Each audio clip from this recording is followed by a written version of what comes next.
لیکن مرنے کے بعد پورا سفر انسان نے اکیلے طے کرنا ہے. فرمایا وہاں پہ اگر کوئی ساتھ ہوگا تمہارا عمل ساتھ ہوگا. پھر معصوم سے پوچھا مولا کیا کبھی کوئی کسی سے نہیں ملے گا؟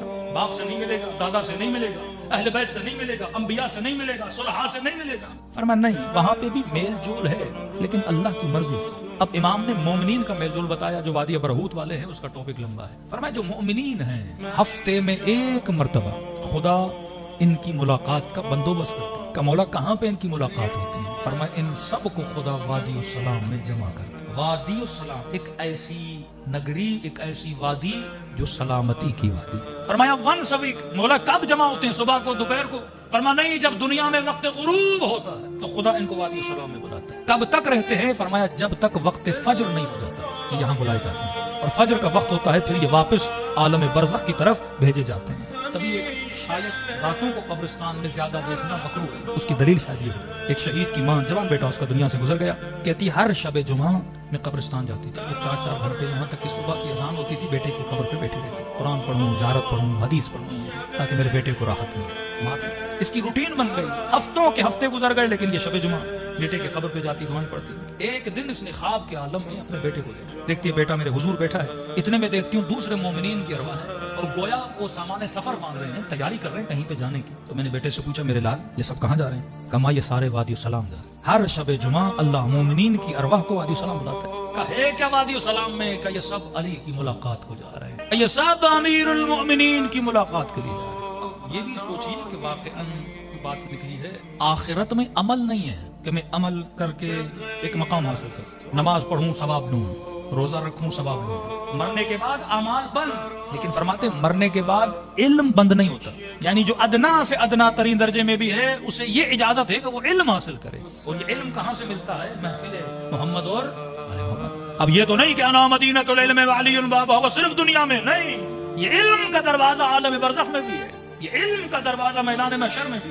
تو بیٹا کہاں جا رہے ہیں؟ کہ اماں سارے وادی السلام جا رہے ہیں. کہ میرے لال تو کیوں نہیں جا رہا؟ کہ اماں علی نے بولا ہے جب تک ماں ہے ماں کے پاس رہنا. کہ اماں تیرے ادب کی وجہ سے میں نہیں جا رہا. اب ماں کو منع بھی نہیں کر پا رہا. ماں کہ آپ کے ادب کی وجہ یہ ماں نیند سے اٹھتی ہے. اس دن کے بعد اس نے راتوں کو بیٹے کی قبر پہ جانا چھوڑ دیا. کہ میں اپنے لال کو علی کی زیارت سے محروم کیوں کروں؟ کہ میں اپنے لال کو کیوں محروم کروں امیر المومنین کی زیارت سے؟ اب اس کے دلیل میں بہار کی ایک روایت ہے. فرماتے امیر المومنین اپنے صحابی کے ساتھ کوفے سے 1.5-2 فرسخ باہر نکلے. شاید مومنین پوچھے کہ مولانا وادی السلام دقیقاً کہاں پر ہے؟ کیونکہ نجف جو ہے وہ آج نام رکھا گیا، امیر کے زمانے میں نجف کا کوئی نام نہیں تھا. یہ تو قبر امیر المومنین کے انکشاف کے بعد نام رکھا نجف اشرف، لیکن پہلے تو کوفہ تھا.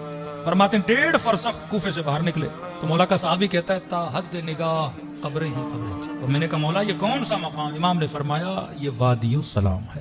کہ بس قبرستان میں داخل ہوئے اور علی نے سلام کیا السلام علیکم یا اہل لا الہ الا اللہ. اور سلام کرنے کے بعد علی نے کلام کرنے شروع، باتیں کرنے لگے. میں خاموش کھڑا رہا. گفتگو اتنی لمبی ہوئی کہ میں تھک کے بیٹھ گیا. بیٹھنے کے بعد کئی گھنٹے گزر گئے. بالآخر مجبور ہو کے میں نے کہا یا علی آپ بھی بیٹھ جائیے، میں بھی بیٹھ کے تھک گیا ہوں. مولا اتنے گھنٹے کس سے کلام کر رہے ہیں؟ امام نے فرمایا میرے صحابی اگر تیری آنکھوں سے خدا پردے ہٹائے تو حلقاً حلقہ تو گروہ لاکھوں مومنین کو دیکھے جو وادی السلام میں بیٹھے ہیں اور میں علی تقسیم علم کر رہا ہوں. فرمایا ہر شب جمعہ، جب بھی شب جمعہ ہو، وہ انبیاء ہوں، وہ اولیاء ہوں، وہ صالحین ہوں، وہ سارے وادی السلام میں جمع ہوتے ہیں. اب سوال یہ کیا یہ وادی السلام زمین کا حصہ ہے؟ نہیں، ایک تمثیل ہے وادی السلام جہاں پہ ساری ارواح کو حاضر کیا جاتا ہے اور اہل بیت کی محفل ہوتی ہے. تبھی ہر مومن کی ایک تمنا رہی ہے کہ میری قبر کہاں ہو؟ وادی السلام میں. اب کسی نے کہا مولانا یہ اتنا آسان تو نہیں، اب ہر بندہ وادی السلام میں دفن ہو، پر دنیا میں کروڑوں مومنین تو زمین کم پڑ جائے نا. تو کسی نے میرے چھٹے امام سے کہا کہ مولا میرا بھائی بغداد میں اور پتا چلا ہے کہ بیمار ہے. حکیموں نے جواب دیا ہے مولا مجھے خوف ہے کہیں بغداد میں مر گیا تو میں اسے وادی السلام میں دفن نہیں کر پاؤں گا. امام نے فرمایا گھبراؤ نہیں، ہمارا چاہنے والا دنیا کے کسی بھی کونے میں مر جائے، کہیں بھی دفن کر دیا جائے، اللہ حکم دیتا ہے کہ اس کے بدن کو وادی السلام کی طرف بھیجا جائے.